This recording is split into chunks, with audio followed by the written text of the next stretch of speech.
हमारा जो आसूदा हाल लोग हैं ना, उनके घरों की तलाशी लें, उनके बैंक लॉकर्स की तलाशी लें, अरबों डॉलर उनके घरों में पड़े होंगे, ब्रीफ केसेस में, बेड्स के नीचे उनके लॉकर्स में पड़े होंगे।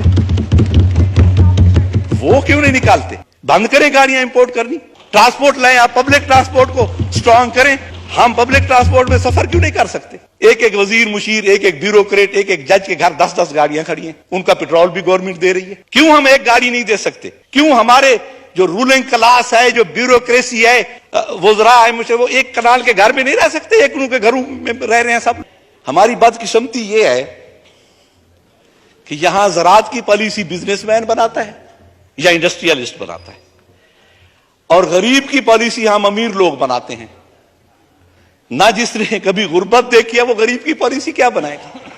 और जिसने ज़राअत में, मैं अपने किसी भी वजीर खजाना से पूछता हूं कि वो कभी नंगे पांव खेत में चले हैं, किसी खेत में गए हैं जिंदगी में कभी?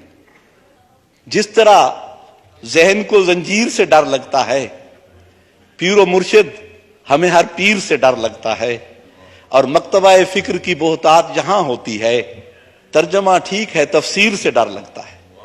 ये जो उसकी तफसीर करते हैं बजट की, जो भी वजीर खजाना कहता है ये जो हम टैक्सेस लगा रहे हैं इनका गरीबों पे कोई असर नहीं होगा, इनका अमीरों पे असर होगा।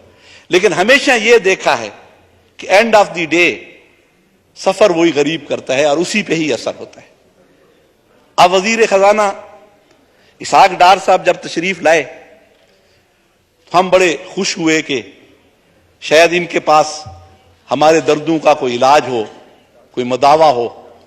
लेकिन वो है बज़्म में इतना तो सबने देखा मीर, फिर इसके बाद चिरागों में रोशनी ना रही, ना गैस रही है ना बिजली रही है, और वो इतनी महंगी कर दिया कि गरीब का घर तो अब वो बल्ब नहीं जला सकता, क्योंकि उस एक बल्ब के जलाने का जो बिल है उसका 2000 से कम नहीं आता। फिर आके क्यों हम लग्जरी गाड़ियों की इंपोर्ट पे पाबंदी नहीं लगा सकते? बंद करें गाड़ियां इंपोर्ट करनी, ट्रांसपोर्ट लाएं, आप पब्लिक ट्रांसपोर्ट को स्ट्रांग करें। हम पब्लिक ट्रांसपोर्ट में सफर क्यों नहीं कर सकते? एक एक वजीर मुशीर, एक एक ब्यूरोक्रेट, एक एक जज के घर 10-10 गाड़ियां खड़ी हैं, उनका पेट्रोल भी गवर्नमेंट दे रही है। क्यों हम एक गाड़ी नहीं दे सकते? क्यों हमारे जो रूलिंग क्लास है, जो ब्यूरोक्रेसी है, वज़रा है, मुझे वो एक कनाल के घर में नहीं रह सकते, एक उनके घरों में रह रहे हैं सब लोग। 10-10, 100-100 मुलाजिम उनके घरों में खड़ा है। 100 बैग उठाने के लिए एक मुलाजिम है। मैं बाहर पढ़ता रहा हूं, मैं डर्माटोलॉजी में यूके में, तो वहां प्रोफेसर का चपड़ासी नहीं था। प्रोफेसर खुद फाइल उठा के बाहर जाता था, मरीज को बुला के ले आता था और उसे चेक करता था। हमें अगर चाय देनी होती थी क्लास को तो वो खुद ट्रॉली खींच के लाता था, कहता था हेल्प यूर सेल्फ। ये निजाम हम कब लाएंगे सर? यहां तो वही जो अंग्रेज आए थे, यहां हम उनके गुलाम थे, वही निजाम चल रहा है और हम गुलामी में जकड़े हुए हैं। यहां गरीब तो सर, गरीब का जीना तो बार हो गया सर।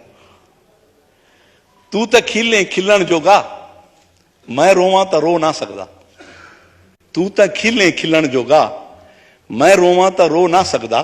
दुनिया रब दी तेरे हिस्से, मैदे हिस्से भूख दे किसे। वो तो भूख है उसके हिस्से में। तू तो मौत को खाक समझ दे, तू तो मौत को मार सटे ने। साकू ता एक लाजे कीते, लाजे लाजे मरना पौंदे। और ई नगरी विच कोई ना आवे, ना कोई इत्था देरा लावे। ई नगरी विच कोई ना आवे, ना कोई इत्था देरा लावे। इत्था ता कोई एझा दुखे, छी को भी द्रफ चढ़ना पौंदे। सर यहां तो गरीब की हम सिर्फ बात ही करते हैं। सर आप IMF के पास ना जाएं। आप हमारा जो आसूदा हाल लोग हैं ना, उनके घरों की तलाशी लें, उनके बैंक लॉकर्स की तलाशी लें, अरबों डॉलर उनके घरों में पड़े होंगे, ब्रीफ केसेस में, बेड्स के नीचे उनके लॉकर्स में पड़े होंगे। वो क्यों नहीं निकालते? IMF के पास हम जाते हैं, जो भी अरबों का पैकेज आता है उससे अरबपति फायदा उठाते हैं। सर गरीब तक नहीं पहुंचती ये मराहत। आप उस प्रोसीजर को जो गरीब की इमदाद का है इतना कॉम्प्लिकेटेड बना देते हैं, इतना पेचीदा बना देते हैं कि वो वहां तक पहुंचना ही मुश्किल है गरीब तक। IMF है, وہ ہم نے دیکھا ہے جو فارماسیوٹیکل کمپنیز ہوتی ہیں نا، ان کا جو میڈیکل ریپ ہوتا ہے وہ کہتے ہیں تم نے ٹارگیٹ 1 لاکھ کا پورا کرنا ہے. وہ جب لاکھ کا پورا کرتا ہے تو وہ کہتے ہیں اب 1.5 لاکھ کا ہے اگلے مہینے. تو آئی ایم ایف نے تو یہی کرنا ہے.